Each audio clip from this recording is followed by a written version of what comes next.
സംഘപരിവാറിന് കേരളത്തെ ഒറ്റിക്കൊടുത്ത CPM സർക്കാർ.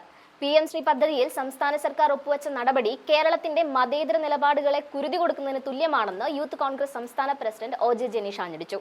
മന്ത്രിസഭാ യോഗത്തിൽ 2 തവണ ചർച്ച ചെയ്ത് മാറ്റിവെച്ച അതിപ്രധാനമായ ഈ വിഷയത്തിൽ മറ്റ് ഘടകകക്ഷികളെയും മന്ത്രിമാരെയും ഇരുട്ടിൽ നിർത്തിക്കൊണ്ട് വിദ്യാഭ്യാസ മന്ത്രി ശിവൻകുട്ടി ഏകപക്ഷീയമായി ഒപ്പുവെച്ചു. മന്ത്രിയുടെ തന്ത്രപരമായി ഒപ്പുവെച്ചു എന്ന വിശദീകരണം കേൾക്കുമ്പോൾ ഇത് സംസ്ഥാനത്തിന്റെ മതേതര പാരമ്പര്യത്തെ ഒറ്റുകൊടുത്ത മന്ത്രിയുടെ കുട്ടിക്കളി മാത്രമായിട്ടാണ് ജനീഷ് വിലയിരുത്തുന്നത്.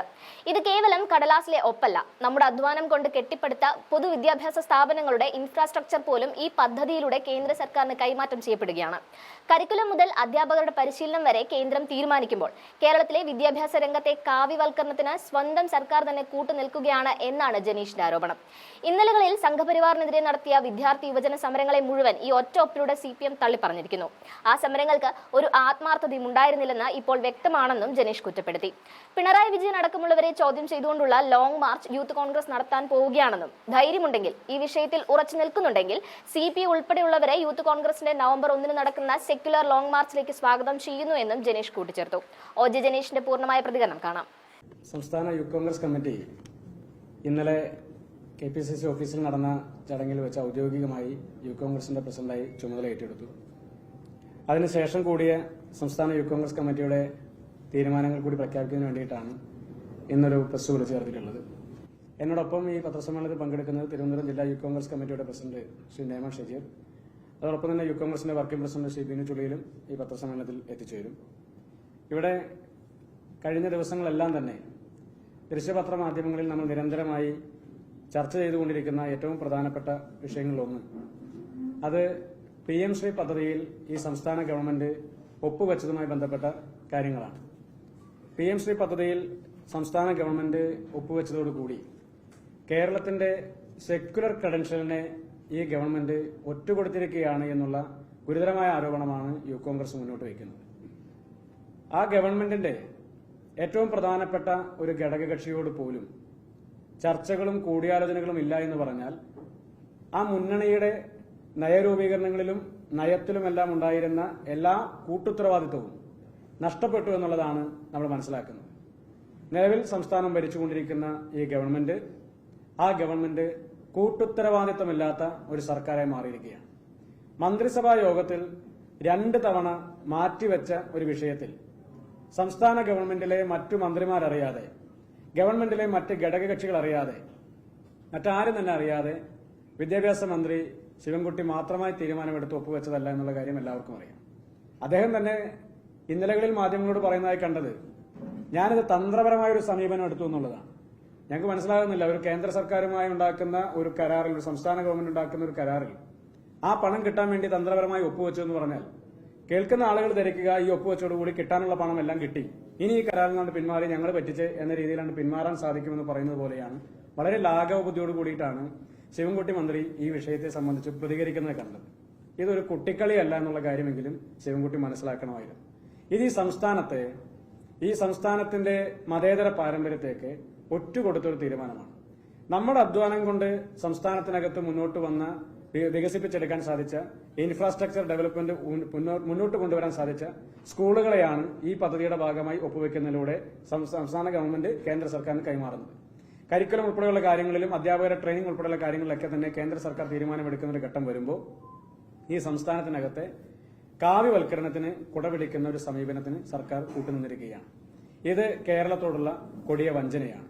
ഇന്നലകളിൽ ഇവരുടെ വിദ്യാർത്ഥി യുവജന സംഘടനകൾ നടത്തിയ സമരങ്ങളെ മുഴുവൻ ഇവർ തള്ളിപ്പറഞ്ഞിരിക്കുകയാണ്. ആ സമരങ്ങളിൽ ഒന്നും തന്നെ ആത്മാർത്ഥതയുണ്ടായിരുന്നില്ല എന്നുള്ളതാണ് നമുക്ക് മനസ്സിലാക്കാൻ സാധിക്കുന്നത്. 2 ചിത്രങ്ങൾ കണ്ടു.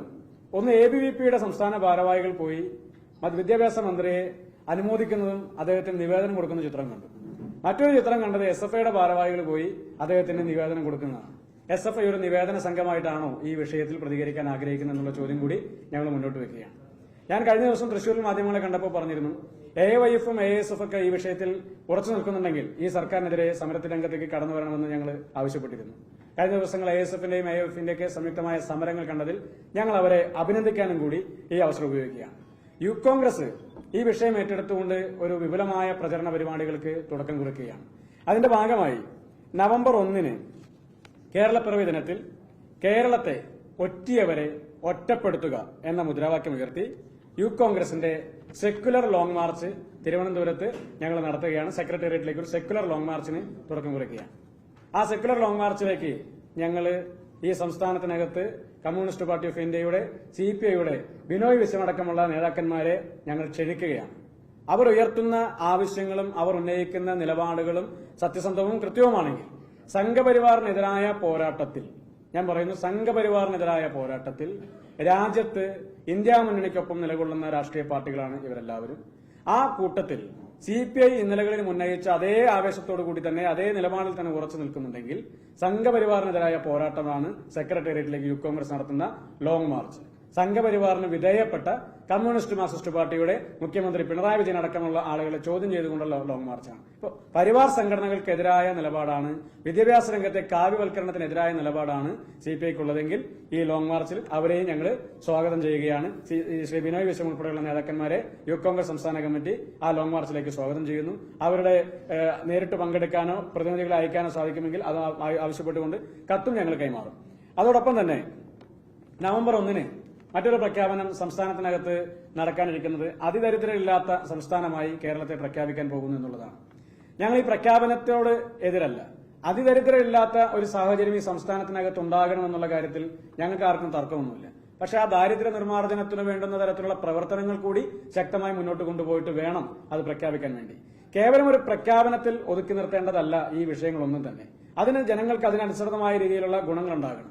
ഇവിടെ ഏത് രീതിയിലാണോ ഇതിനുവേണ്ടി പണം ചെലവഴിക്കുന്നത് അത്ര തന്നെ പണം അതിന്റെ PR വർക്കിന് വേണ്ടി കൂടി ചെലവഴിക്കുകയാണ്. അത് ആത്മാർത്ഥതയില്ലാത്തൊരു ഇടപെടലാണ്. PR വർക്കിന് വേണ്ടി ചെലവഴിക്കുകയും സിനിമാ താരങ്ങൾ ഉൾപ്പെടെയുള്ള ആളുകളെ പങ്കെടുപ്പിക്കുകയും വലിയ ആഘോഷപരമായ ആ പരിപാടി സംഘടിപ്പിക്കുകയും ചെയ്യുമ്പോൾ അതിന് പുറകിൽ ചെലവഴിക്കുന്ന പണം എന്ന് പറയുന്നതും ഈ സംസ്ഥാനത്തെ നികുതി പണമാണ്. അതൊരു ഇലക്ഷൻ സ്റ്റണ്ടാണ്. അതിനൊരു ഇലക്ഷൻ സ്റ്റണ്ടായി മാത്രമേ നമുക്ക് കാണാൻ സാധിക്കുകയുള്ളൂ. സംസ്ഥാന ഗവൺമെന്റ് ഈ നാട്ടിലെ സാധാരണക്കാരന്റെ അവസ്ഥയെ ചൂഷണം ചെയ്യാൻ വേണ്ടി ശ്രമിക്കുകയാണ്. പാവപ്പെട്ടവന്റെ അവസ്ഥയെ ചൂഷണം ചെയ്യാൻ വേണ്ടി ശ്രമിക്കുകയാണ്. ഈ ഗവൺമെന്റിന്റെ പ്രകടന പത്രികയിൽ പറഞ്ഞിരുന്നത് പെൻഷൻ കൂട്ടുമെന്നുള്ളതാണ്. പക്ഷേ പെൻഷൻ ഇതുവരെ കൂട്ടാൻ വേണ്ടി ഇവർക്ക് സാധിച്ചിട്ടില്ല. ഇപ്പോൾ പറയുന്നു ഇതിന്റെ ഭാഗമായി ഞങ്ങൾ പെൻഷൻ കൂട്ടും, മറ്റു കാര്യങ്ങൾ ആനുകൂല്യങ്ങളൊക്കെ കൊടുക്കുമെന്ന് പറയുന്നു. അപ്പോൾ അങ്ങനെയൊക്കെ പറയുമ്പോൾ ഇത് ഒരു ഗവൺമെന്റിന്റെ അവസാന ഘട്ടത്തിലല്ലല്ലോ ഇതെല്ലാം കൊണ്ടുവന്ന് ചെയ്യേണ്ടത്. പ്രകടന പത്രികയിൽ പറയുന്ന ഏറ്റവും ടോപ്പ് മോസ്റ്റ് പ്രയോറിറ്റി ഉള്ള കാര്യങ്ങൾ സംസ്ഥാന ഗവൺമെന്റ് നേരത്തെ നടപ്പിലാക്കി അതിന്റെ ഗുണം ഈ നാട്ടിലെ ജനങ്ങൾക്ക് നേരത്തെ കൈമാറണമായിരുന്നു. അതിനു പകരം തെരഞ്ഞെടുപ്പ് അടുത്തു വരുന്ന സമയത്ത് ഇത്തരത്തിലുള്ള പ്രഖ്യാപനങ്ങളും വാഗ്ദാനങ്ങളൊക്കെ നൽകി ജനങ്ങളുടെ, സാധാരണക്കാരന്റെ, പാവപ്പെട്ടവന്റെ, അവന്റെ സാമൂഹ്യ അവസ്ഥയെ ചൂഷണം ചെയ്യാൻ വേണ്ടി നടത്തുന്ന ഒരു ഇലക്ഷൻ സ്റ്റണ്ടായിട്ടാണ് നമുക്കിതിനെ കാണാൻ സാധിക്കുകയുള്ളൂ. അതിദരിദ്രമില്ലാത്തൊരു കേരളം എന്നുള്ളത് കേരളത്തിലെ എല്ലാവരുടെയും സ്വപ്നമാണ്. പക്ഷെ അതൊരു പ്രഖ്യാപനമായി നടത്തണമെന്നുള്ളതാണ്, പ്രഖ്യാപനം മാത്രമാണ് ഈ മുന്നണിയുടെ സ്വപ്നമെന്ന് പറയുമ്പോൾ ഒരു കാര്യം പറയാതിരിക്കാൻ സാധിക്കില്ല. ഇതൊരു ഉയർന്ന ചിന്താഗതിയാണ്. പക്ഷേ സർക്കാരിനോട് പറയട്ടെ, ഇത് തികഞ്ഞ പാപ്പരത്വം കൂടിയാണ് ഇതിനിടയിലൂടെ നിങ്ങൾ നടപ്പിലാക്കിക്കൊണ്ടിരിക്കുന്ന ഈ PR വർക്കിലൂടെ നടന്നുകൊണ്ടിരിക്കുന്നത്. അപ്പൊ അതുകൊണ്ട് ഇത്തരം കാര്യങ്ങളെല്ലാം തന്നെ ചൂണ്ടിക്കാണിച്ചുകൊണ്ട് യൂത്ത് കോൺഗ്രസിന്റെ സമര പരിപാടികൾക്കും അതോടൊപ്പം തന്നെ പ്രതിഷേധ പരിപാടികൾക്കും തുടക്കം കുറിക്കുകയാണ്. സമരപരിപാടി എന്ന് പറയുമ്പോൾ ലോങ് മാർച്ച് ഞങ്ങളൊരു വ്യത്യസ്തമായ ക്യാൻവാസിലാണ് നടത്താൻ വേണ്ടി ഉദ്ദേശിക്കുന്നത്. ഈ തിരുവനന്തപുരം ജില്ലയ്ക്കകത്ത് യൂത്ത് കോൺഗ്രസിന്റെ ഒരു വലിയ ശക്തി പ്രകടനമാക്കി അതിനെ മാറ്റും. അതോടൊപ്പം തന്നെ ഈ സംസ്ഥാനത്തിനകത്ത് ഈ വിഷയത്തിൽ PM ശ്രീ വിഷയത്തിൽ ഉൾപ്പെടെ പ്രതികരിച്ചിട്ടുള്ള സാംസ്കാരിക നായകന്മാർ, അതോടൊപ്പം തന്നെ ജനാധിപത്യ മതേതര വിശ്വാസികളായിട്ടുള്ള ആളുകൾക്ക് എല്ലാവർക്കും തന്നെ ആ പരിപാടിയിൽ പങ്കെടുക്കാൻ കഴിയുന്ന തരത്തിൽ, അത്തരത്തിൽ പങ്കെടുക്കാൻ തയ്യാറുള്ള ആളുകൾക്ക് എല്ലാവർക്കും കടന്നു വരാൻ സാധിക്കുന്ന രീതിയിൽ ആ പരിപാടിയെ മാറ്റിയെടുക്കാനാണ് ഞങ്ങൾ ആലോചിക്കുന്നത്. അതുമായി ബന്ധപ്പെട്ട് നവംബർ 1 ലോങ് മാർച്ച് നടത്തുന്നത്. അതോടൊപ്പം ജില്ലാ കേന്ദ്രങ്ങളിലേക്ക് ഞങ്ങൾ ത്രിതല പഞ്ചായത്ത് തെരഞ്ഞെടുപ്പിന്റെ പ്രചരണ പരിപാടികളുടെ മുന്നൊരുക്കത്തിന്റെ ഭാഗമായി എല്ലാ ജില്ലാ കേന്ദ്രങ്ങളിലും ജില്ലാ യൂത്ത് കോൺഗ്രസ് കമ്മിറ്റികളുടെ നേതൃത്വത്തിൽ വിപുലമായ കൺവെൻഷനുകൾ വിളിച്ചു ചേർക്കാനും അർഹതയുള്ള ചെറുപ്പക്കാർക്ക് അവസരങ്ങൾ വാങ്ങിക്കൊടുക്കാനും സംസ്ഥാന യൂത്ത് കോൺഗ്രസ് കമ്മിറ്റി നടത്തുന്ന ഒരു ഇടപെടൽ കൂടി ഈ ഇന്നലത്തെ സംസ്ഥാന കമ്മിറ്റി യോഗത്തിന്റെ തീരുമാനത്തിന്റെ ഭാഗമായിട്ട് എടുത്തിട്ടുണ്ട്. 14 ജില്ലകളിലും യൂത്ത് കോൺഗ്രസിന്റെ സംസ്ഥാന നേതൃത്വം ചെല്ലുകയും അതോടൊപ്പം തന്നെ ആ ജില്ലകളിലെ ജില്ലാ കൺവെൻഷനുകളുടെ ഭാഗമായി യൂത്ത് കോൺഗ്രസ് രംഗത്ത് നിന്ന് മത്സരിപ്പിക്കാൻ സാധിക്കുന്ന ചെറുപ്പക്കാരെ പരിഗണിക്കേണ്ട പട്ടിക ഉൾപ്പെടെ നേതൃത്വത്തിന് കൈമാറുകയും അവരുടെ സ്ഥാനാർത്ഥിത്വം ഉറപ്പുവരുത്താൻ വേണ്ടുന്ന ശ്രമങ്ങൾ കൂടി നടത്താൻ വേണ്ടി കൂടിയാണ് ഇന്നലെ ചേർന്ന സംസ്ഥാന യൂത്ത് കോൺഗ്രസ് കമ്മിറ്റി യോഗം തീരുമാനമെടുത്തിട്ടുള്ളത്. ആ തീരുമാനത്തെ അറിയിക്കുന്നതിന് വേണ്ടിയിട്ട് കൂടിയാണ് ഇന്ന് ഈ പത്രസമ്മേളനം